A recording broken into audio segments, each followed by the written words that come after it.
What's up guys, David here, and you know what time it is. Today, we're doing a speed test between the US variants of the Galaxy S7 and the LG G5, which means that both phones have the same Snapdragon 820 processor, the same Quad HD resolution, and the same amount of RAM under the hood.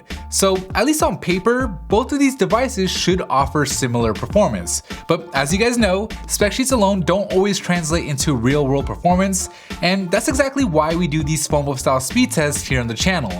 So with that said, let's go ahead and jump right in.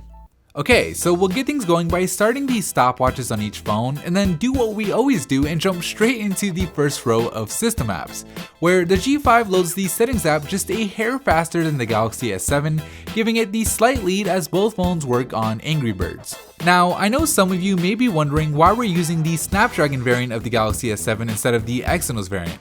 And the reason is, for one, the G5 we're testing here is a US version, so it's only fair to use a US version of the S7.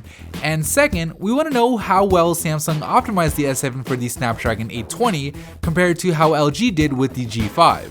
And since both phones have nearly identical specs, optimization will be the key differentiator in this speed test. So as the S7 works on Photoshop Mix, the G5 inches further ahead with it working on Lapse It, where each phone will have to create a time lapse from the same exact video file.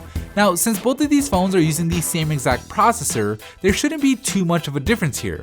But for whatever reason, the G5 did it about 10% faster than the S7, pushing it further ahead in the speed test. But the Galaxy S7 isn't too far behind, with still plenty of apps left for it to make a potential comeback. And that comeback may just come in the second lap if the G5 isn't able to keep as many apps open in the background as the S7. But before we find out, the G5 has to finish this last leg of this first lap by loading both the mobile and desktop versions of the Amazon website. And it does so with ease, finishing up the first lap with a time of 1 minute and 27 seconds, with the Galaxy S7 still hot on its heels, finishing just 5 seconds later with a time of 1 minute and 32 seconds.